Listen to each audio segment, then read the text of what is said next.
하나님 아버지, 오늘도 하나님 앞에 감사하는 마음과 하나님께서 일하실 것을 기대하는 마음으로 이렇게 예배합니다. 말씀을 전하고 들을 때에 하나님께서 우리에게 가르치고자 하시는 하나님의 지혜와 생명으로 충만케 되게 하여 주시고, 은혜 받은 심령 위에 하나님께서 쌓아나가시는 거룩한 믿음의 역사들이 있도록 도와주시옵소서. 믿음으로 언금한 손길들 위에 복을 주시고, 하나님이 우리와 늘 함께 하시는 증거와 결과들이 나타나게 하여 주시옵소서. 예수님의 이름으로 기도하였습니다. 하나님의 말씀은 야고보서 1장 19절에서 25절까지 말씀을 함께 합독하겠습니다. 야고보서 1장 19절에서 25절까지 말씀입니다. 함께 읽습니다. 시작. 내 사랑하는 형제들아, 너희가 알지니 사람마다 듣기는 속히 하고 말하기는 더디하며 성내기도 더디하라. 사람이 성내는 것이 하나님의 의를 이루지 못함이라. 그러므로 모든 더러운 것과 넘치는 악을 내버리고 너희 영혼을 능히 구원할 바 마음에 심어진 말씀을 온유함으로 받으라. 너희는 말씀을 행하는 자가 되고 듣기만 하여 자신을 속이는 자가 되지 말라. 누구든지 말씀을 듣고 행하지 아니하면 그는 거울로 자기의 생긴 얼굴을 보는 사람과 같아서 제 자신을 보고 가서 그 모습이 어떠했는지를 곧 잊어버리거니와, 자유롭게 하는 온전한 율법을 들여다보고 있는 자는 듣고 잊어버리는 자가 아니요 실천하는 자니, 이 사람은 그 행하는 일에 복을 받으리라. 성경을 통해서 우리가 아는 하나님의 대표적인 특성 중에 하나가 말씀하시는 하나님이십니다. 그래서 기독교를 흔히 계시의 종교라고 이렇게 불러요. 그러니까는 말씀이 중심이 되어져 있는 거죠. 성경의 제일 첫머리에 뭐라고 되어 있습니까? 태초에 하나님이 천지를 창조하시는데 뭐로 창조하시죠? 말씀으로 창조를 하세요. 하나님께서 이 세상의 시작을 뭐로 선언하시느냐 하면 말씀으로 선언을 하십니다. 그리고 죄 때문에 또 여러 가지 환경과 형편 때문에 병 때문에 구원이 필요하고 또 뭔가 하나님의 도움이 필요한 자들에게도 말씀을 보내서 고치신다라고 되어져 있어요. 시편 107편 20절입니다. 함께 읽습니다. 시작. 그가 그의 말씀을 보내어 그들을 고치시고 위험한 지경에서 건지시는도다. 이렇게 말씀하신 하나님이 구원자로 보내신 예수가 말씀이 육신이 되어 오셨다, 또 이렇게 설명하고 있죠. 결국 창조도 말씀으로 또 구원도 말씀으로 하십니다. 그리고 맨 마지막에 심판도 말씀으로 하신다라고 되어져 있죠. 요한복음 12장 48절입니다. 함께 읽습니다. 시작. 나를 저버리고 내 말을 받지 아니하는 자를 심판할 이가 있으니 곧 내가 한 그 말이 마지막 날에 그를 심판하리라. 그래서 창조하신 하나님을 알기 위해서도, 구원하신 하나님을 알기 위해서도, 심판하시는 하나님을 알기 위해서도 우리가 신앙생활의 중심에 두고 있어야 될 것이 뭐냐면 바로 말씀입니다. 에덴 동산 정 가운데에 선악을 알게 하는 나무의 실과가 있었던 것처럼 우리 신앙생활의 가장 중심에 있어야 될 게 결국은 말씀이죠. 문제는 그 말씀을 읽고 듣고 배울 때 그 말씀이 우리한테 어떤 영향을 미치는가, 그것을 어떻게 사용해야 되는가, 어떻게 해석해야 되는가, 어떻게 하면 우리한테 유익하게 해야 될 것인가 하는 문제가 남는다는 거예요. 아무리 좋은 음식을 먹어도 소화를 못 시키면 문제가 심각해지죠. 그렇지 않습니까? 아무리 좋은 집이 있어도 내가 가진 것이 그 집에 들어갈 만한 상황이 안 돼서 빚을 많이 지게 되면 행복이 아니라 불행과 부담이 돼버리잖아요. 결국 말씀도 마찬가지입니다. 말씀이 우리한테 들어와서 적용이 되고 뭔가 쓰여져야 되는데 그렇지 않고 그냥 쌓아놓은 말씀이라든가 아니면은 어디에 이렇게 처박아둔 말씀이 되면 우리한테 아무런 능력이 안 되지요. 그래서 성경은 말씀이 우리한테 들어올 때 그 분명한 목적은 이것이다 라고 가르치는 게 있어요. 그게 이 말씀입니다. 디모데후서 3장 16절에서 17절입니다. 함께 읽습니다. 시작. 모든 성경은 하나님의 감동으로 된 것으로 교훈과 책망과 바르게 함과 의로 교육하기에 유익하니 이는 하나님의 사람으로 온전하게 하며 모든 선한 일을 행할 능력을 갖추게 하려 함이라. 결국 이겁니다. 하나님의 말씀인 성경은 우리로 모든 선한 일을 행할 수 있는 능력을 갖추게 하려 합니다. 아이들을 학교에 보냅니다. 학원에도 보내고 대학 보내고 학위도 따게 합니다. 왜 그렇습니까? 그렇게 배워서 사회에 나와서 써먹으려고 하잖아요. 그게 물론 내게 물질을 가져다 주는 능력이기도 하고 사회에 공헌하는 능력이기도 하고 어쨌든 간에 배운 것들이 쓰여지려고 배우는 거잖아요.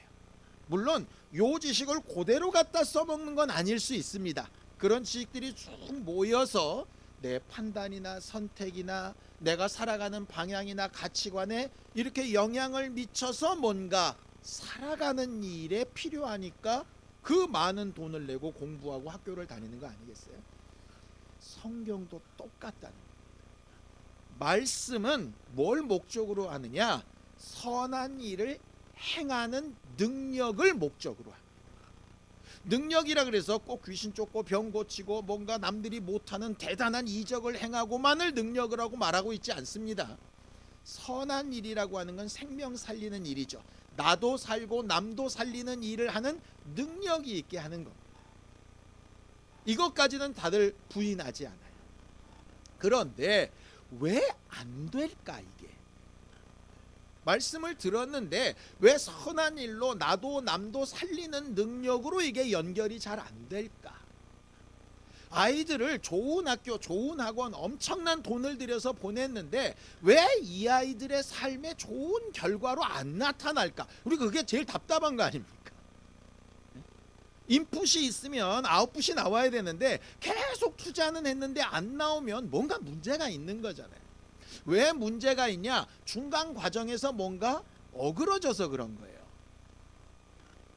중간 과정에서. 그러니까 제대로 들어갔다면 제대로 나와야 되는데 들어갔는데 안 나온다면 중간에 뭔가 문제가 생긴 거죠. 그 중간 과정을 오늘 성경은 명확하게 얘기합니다. 네 가지인데요. 교훈, 책망, 바르게 함, 의로 교육 이렇게 되어 있습니다. 이렇게만 보면 이게 뭔 말인지 잘 이해가 안 돼요. 그래서 이렇게 풀어볼게요.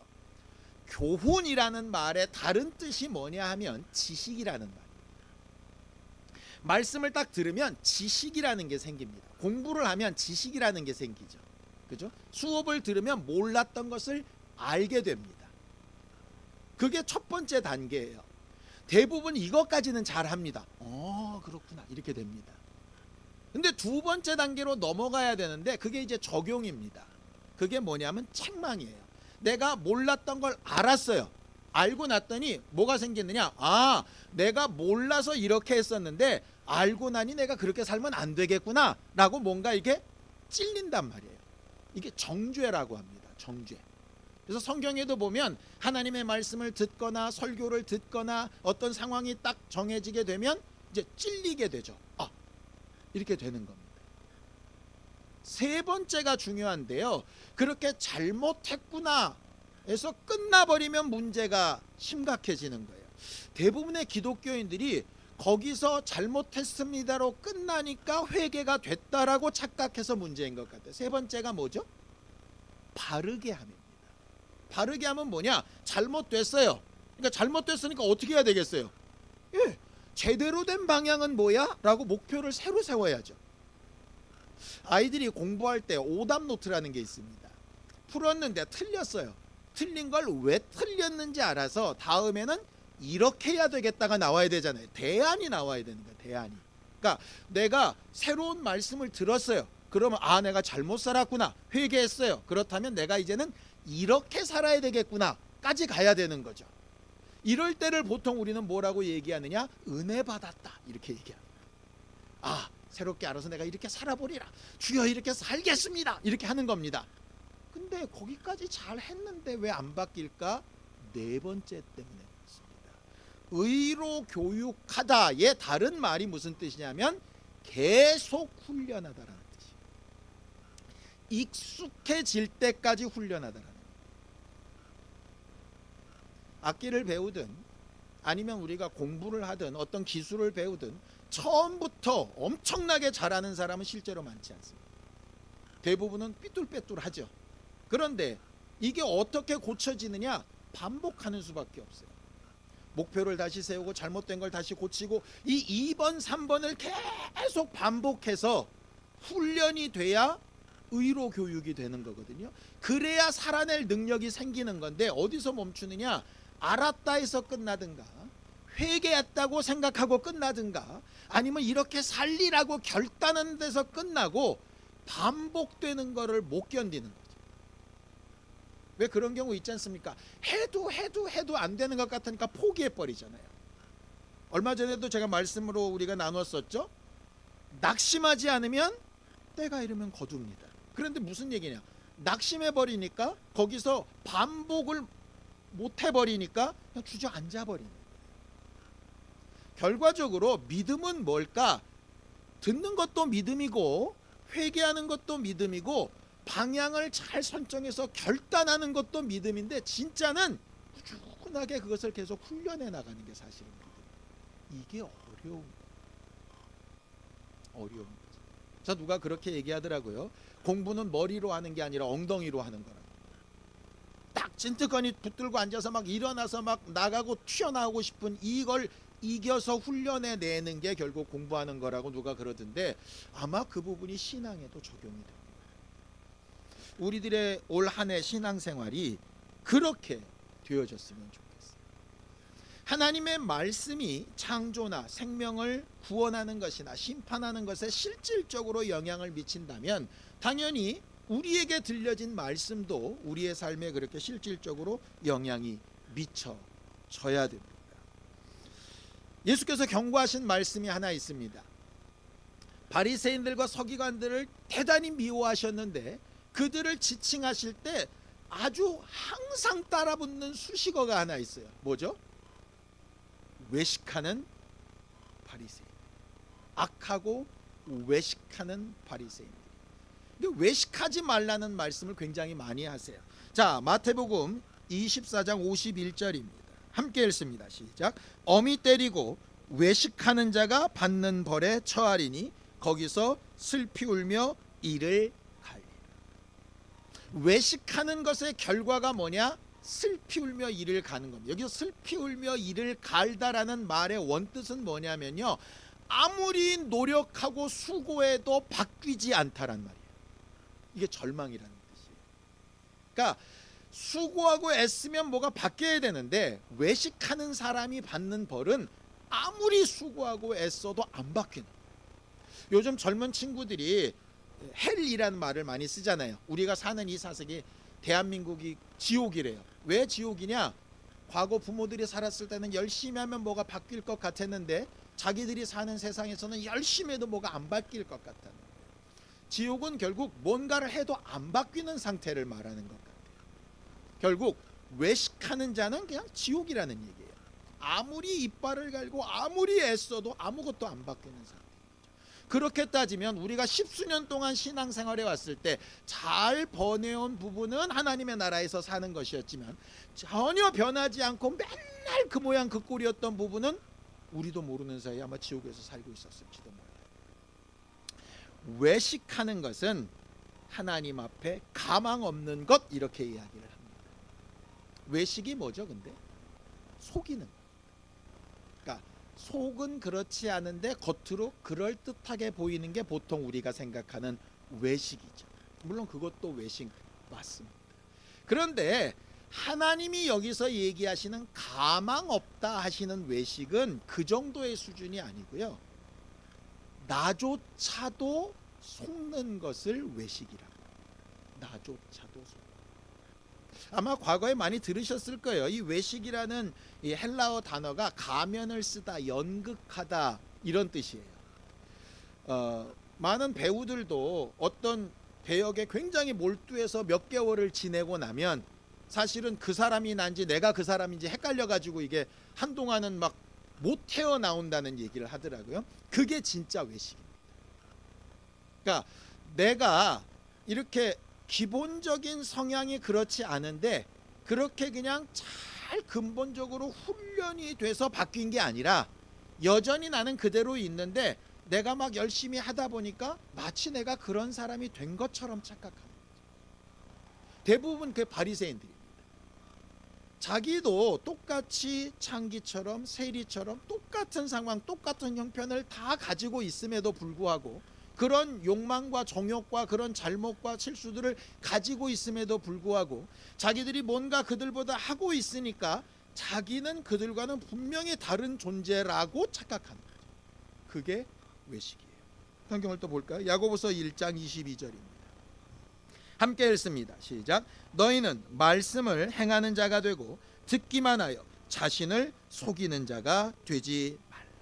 우리는 다 부족하고 연약한 사람들이기 때문에 다 외식하면서 삽니다. 아니 목사가 이 자리에 설 때와 제가 개인적으로 막 살 때와 똑같이 여기서도 막 그런 식으로 함부로 얘기하고 막 그렇게 하면 되겠습니까? 필요한 부분이 있어요. 마치 필요악처럼. 그런데 적어도 그렇게 하면서 나는 뭘 느껴야 되느냐? 내가 이렇게 보이고 말하는 것과 실제의 나는 다르다. 믿음으로 말 그대로 선한 능력을 행하는 능력을 100% 발휘하면서 살아야 되는데 내가 그렇게 말하고 보여지는 것과 달리 나를 아는 지식과 하나님의 지식에 비교해 보니 분명히 내가 정죄받을 부분이 있고 그 정죄받은 부분을 가지고 내가 고쳐서 살아보려고 애썼으나 아직 이루어지지 않은 부분이 있고 그런 부분을 차마 사람들에게 다 얘기할 수는 없지만 적어도 하나님이 아시고 내가 알기 때문에 내가 이 부분을 계속 훈련받아야 될 존재라고 하는 사실까지는 인정을 해야 된단 말이에요. 그런데 외식을 하다 보면 그것조차를 망각하는 그냥 망각하는 정도가 아니라 의도적으로 자꾸 무시하는 겁니다. 어떻게 무시할까요? 대부분 그래도 나만큼 사는 사람이 어디 있어? 이 정도도 아는 사람이 어디 있어? 뭐 이런 거죠. 결과적으로 그런 식으로 자기를 계속 합리화시키다 보면 아까 야고보서 1장 22절에 말한 대로 자신을 속이는 자가 됩니다.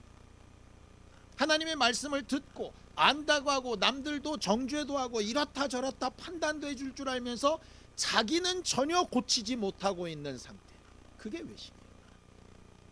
그러니까 이런 외식이 처음 믿은 사람이나 믿음이 없는 사람들에게는 발생할 수 없는 죄예요. 왜냐? 믿음이 없는 사람은 애시당초 잘못됐는지 자체를 몰라요. 그러니까 외식이 아니죠. 그냥 그대로입니다. 그러니까 하나님께서 어떻게 여기시느냐? 긍휼히 여기시는 거예요. 우리가 아이들이 할 수 없기 때문에 못하는 것에 대해서는 야단치지 않습니다. 아니 할 수 없는 걸 어떻게 해요? 그냥 할 수 없고 아는 게 없는 게 그냥 안쓰러운 거죠. 능력도 안 되는데 해보려고 막 하는 게 그냥 안쓰러운 거죠. 누가 미운 거냐?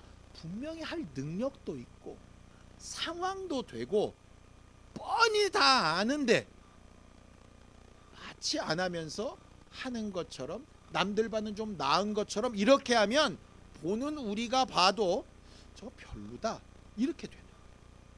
그러니까 하나님 앞에 외식이라는 말을 적어도 들으려면 적어도 뭔가 아는 사람, 뭔가 할 수 있는 사람이 외식이라는 말을 쓰게 되는 거죠.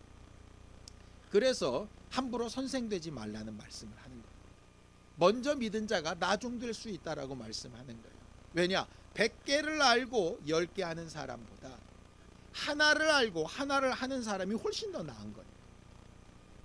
그러니 많이 알고 들었고 오래되었다는 걸 자랑할 게 아니고, 나는 오래되고 많이 알고 들은 것에 비해서 내 삶은 얼마나 괴리감이 있나, 이게 사실은 우리의 가장 강력한 기도 제목이 돼야 되는 거거든요.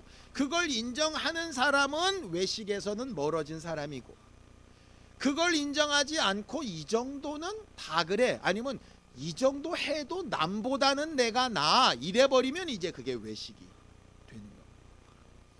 하나님이 우리에게 말씀을 보내시고 예수 그리스도를 보내시고 또 성령을 보내셔서 말씀이 생각나게 하시고 깨닫게 하시고 하시는 이유가 뭘까? 딱 하나 때문입니다. 외식하지 않도록, 스스로 속지 않도록, 내 자신을 말씀으로 그냥 볼 수 있도록 하는 거예요. 그래서 말씀을 듣고 읽다 보면 간혹 부담감이 생길 때가 있어요. 왜? 내 삶과 말씀이 다르니까. 왜 그런 경우 있지 않습니까? 우리가 살아가다 보면 부족하고 연약하니까 실수도 하고 잘못도 하고, 내가 잘못해놓고도 잘못한지도 모를 때도 있고 이럴 때가 있습니다. 그럴 때 친구를 통해서든지 주변을 통해서든지 그게 이렇게 지적이 될 때가 있어요. 그러니까 몰랐던 걸 아는 거죠. 그럼 가장 간단한 방법은 내가 그랬어? 몰랐네. 아니면 맞아, 내가 그런 거 나도 아는데 내가 해보려고도 내가 능력이 부족해서 잘 안 돼, 미안해, 이러면 되잖아요. 근데 대부분 그렇게 반응이 안 나옵니다. 어떻게 반응이 나오죠? 감정적으로 툭 튀어나옵니다. 넌 그렇게 잘났냐? 넌 얼마나 그렇게 잘 살았어? 이렇게 되는 거예요. 이걸 성낸다라고 성경은 표현을 합니다. 감정적으로 대응한다. 그러니까 받아들이지 않고 이제 튕겨내는 거죠. 이런 경우가 있었습니다. 예수께서 안식일 날 손 마른 자를 이렇게 고치세요. 바리새인이나 서기관들은 안식일 날은 아무것도 하면 안 된다고 막 가르쳤습니다. 잘못된 거였죠. 그들은 그렇게 환자들은 고치면 안 된다 그러면서 소나 양이 우물에 빠지면 그건 또 건집니다. 왜? 재산상 손실이 있는 거니까. 앞뒤말이 하나도 안 맞는 거예요. 자기가 말하면서도 자기가 지금 말이 안 된다는 걸 알아요. 그러면서 자기가 말해놓은 권위 때문에 절대로 안 바꾸는 거죠. 그런 상태에서 예수께서 병을 고치셨더니 어떤 반응을 보이느냐? 이런 반응을 보이는 겁니다. 누가복음 6장 11절입니다. 함께 읽습니다. 시작. 그들은 노기가 가득하여 예수를 어떻게 할까 하고 서로 의논하니라. 웃기죠? 잘못된 부분을 들었으면 그 다음 반응이 어떻게 나와야 되느냐? 내가 어떻게 바뀔까를 얘기해야 되는데, 잘못된 걸 들었는데 기분이 나쁘니까 쟤를 어떻게 바꿀까, 이렇게 생각하는 거예요. 결국 쟤만 없으면 내 잘못이 없을 것 같은 거죠. 이게 죄의 특성입니다. 아담이 선악을 알게 한 나무의 실과를 따먹었습니다. 누가 따먹었습니까? 지가 따먹었습니다. 그런데 누구 핑계를 대죠? 하와만 없었으면 내가 안 이랬을 거야. 하와는 뱀만 없었으면 자기가 안 그랬을 거야. 따라 들어가면 어떻게 됩니까? 그 뱀을 누가 만들었냐? 하나님만 없었으면 그런 일이 안 생겼을 거고, 하나님이 그것을 먹지 말라고 말씀을 안 하셨으면 그런 일이 안 생겼을 거예요. 뭐냐? 남 탓하면 아무것도 해결이 안 되는 거예요. 근데 뭐가 제일 쉬우냐? 남 탓하면 내가 할 게 하나도 없는 거예요. 너무 자유하죠. 그래서 죄의 특성은 받아들이지 않고 튕겨내면서 남 탓하는 겁니다. 이게 성내다라고 하는 것이 남 탓을 하다라는 거예요. 성경에는 이렇게 성내는 것을 뭐라고 얘기합니까? 이렇게 얘기합니다. 자, 야고보서 1장 21절을 한번 읽어볼게요. 함께 읽습니다. 시작. 그러므로 모든 더러운 것과 넘치는 악을 내버리고 너희 영혼을 능히 구원할 바 마음에 심어진 말씀을 온유함으로 받으라, 이렇게 되어 있습니다. 우리가 남의 지적이나 말씀으로 이렇게 잘못됐다는 것을 정죄받았을 때 우리한테 꼭 필요한 능력은 그냥 그것을 그대로 인정해서 받는 겁니다. 동의까지는 안 될 수 있어요. 왜? 내가 지금까지 생각했던 거랑 전혀 다르기 때문에 내가 네 생각과 똑같애까지는 아닐 수 있어요. 근데 뭐까지는 가능해야 되냐? 그럴 수도 있겠다. 나는 이렇게 믿고 살아왔는데 네 말을 들으니 그런 방법도 있을 수 있겠다.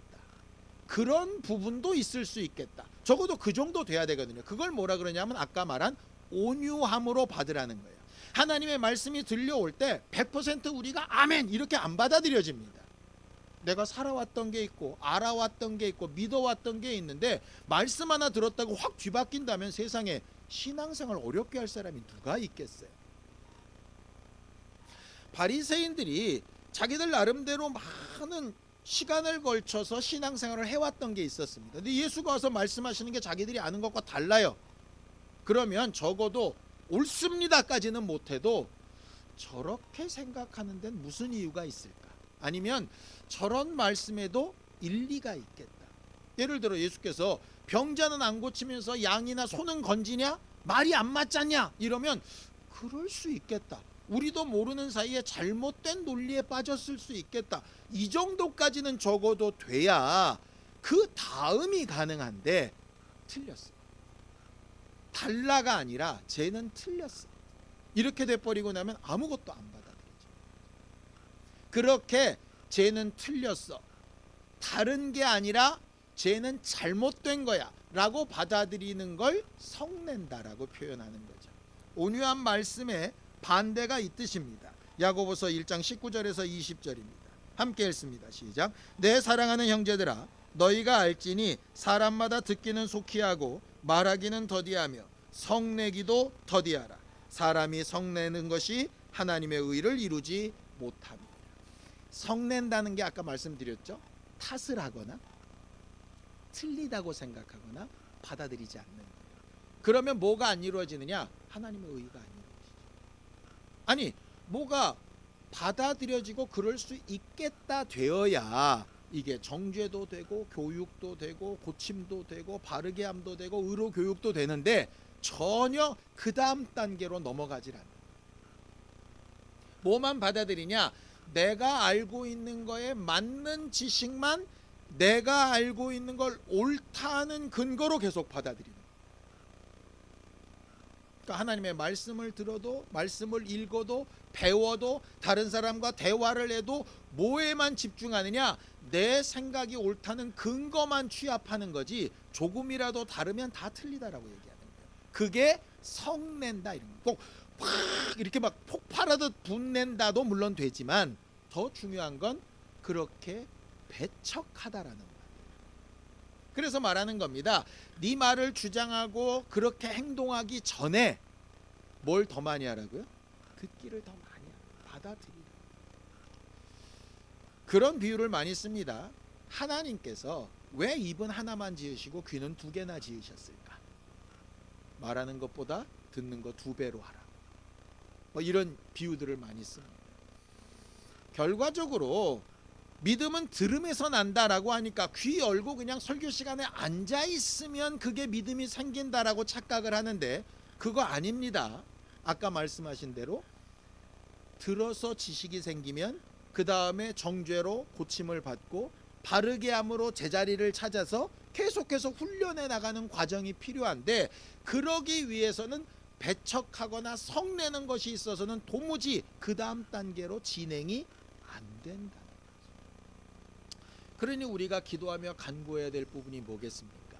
하나님 앞에 우리가 감정적으로 대응하지 않고 또 배척하지 않고 자기 주장만 옳다 하지 않고 거만하거나 교만하지 않고 하나님 앞에 겸손한 마음으로 따라가는 거죠.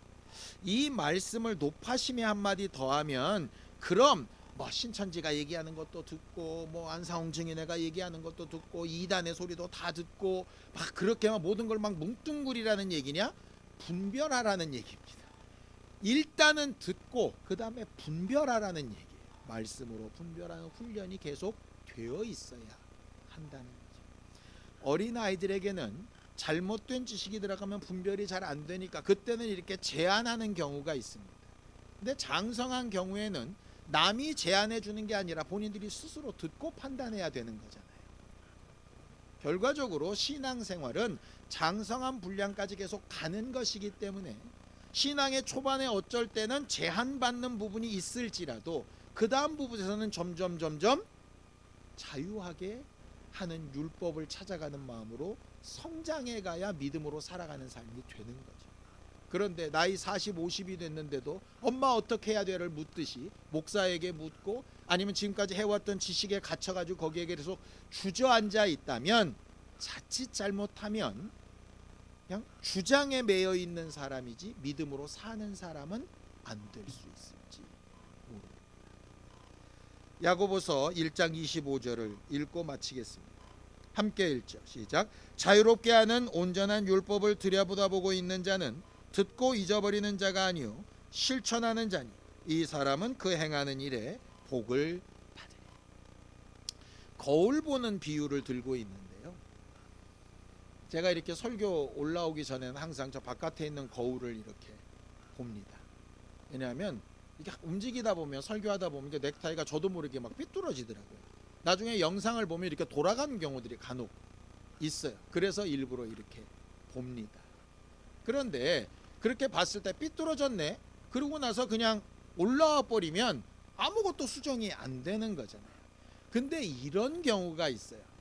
일이 다른 게 바빠가지고 삐뚤어진 걸 알았어요. 내가 올라가기 전에 제대로 해야지 라고 했는데 까먹는 경우가 생기죠. 심지어는 그런 경우도 있었습니다. 내일 교회 갈 때 꼭 가지고 가야 되니까 집 앞 문 앞에다 딱 놔뒀습니다. 걸리적거리라고.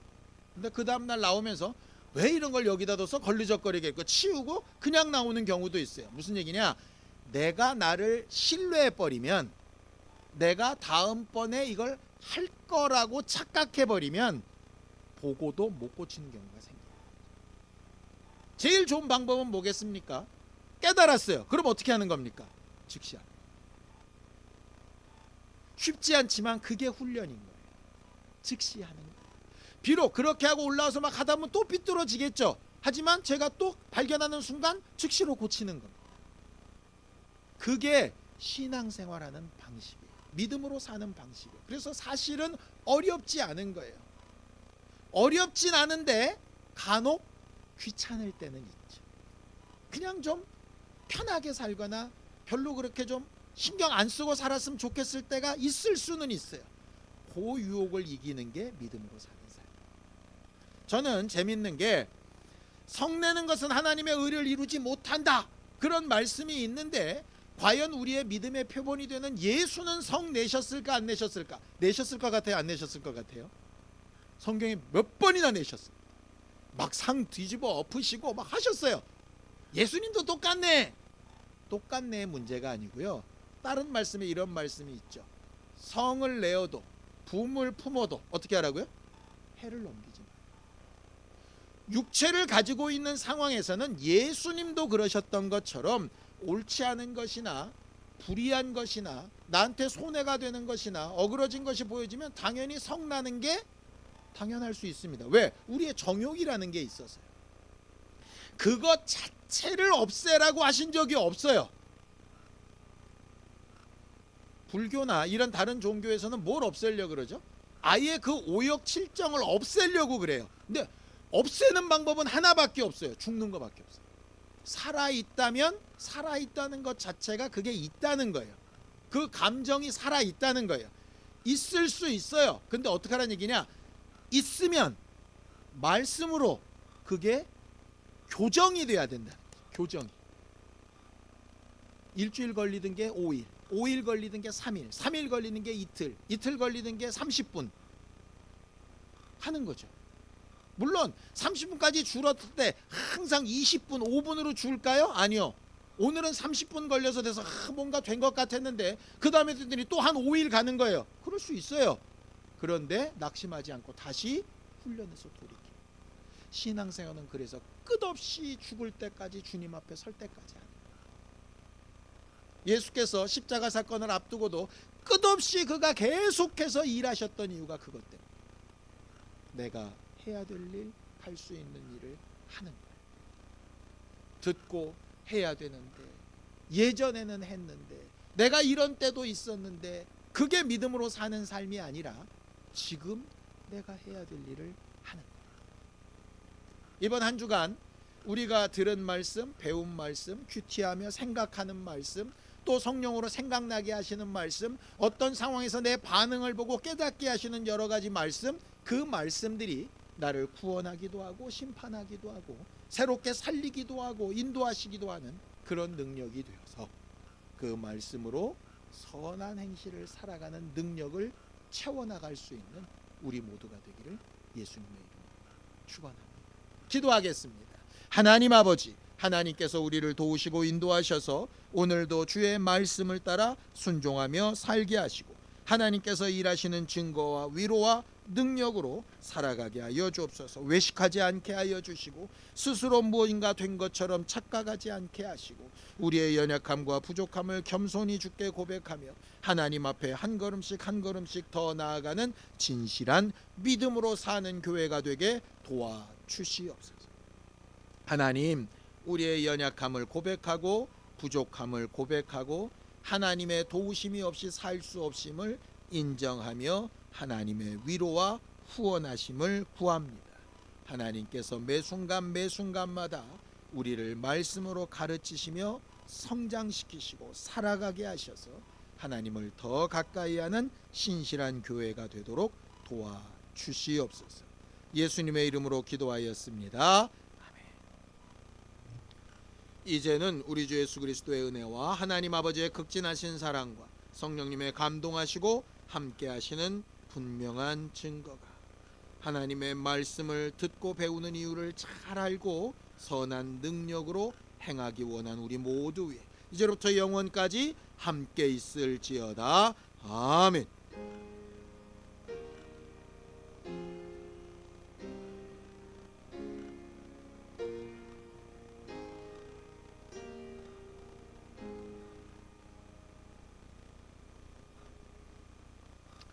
이번 한 주간도 하나님의 말씀으로 잘 성장해가는 우리 모두가 되기 바랍니다.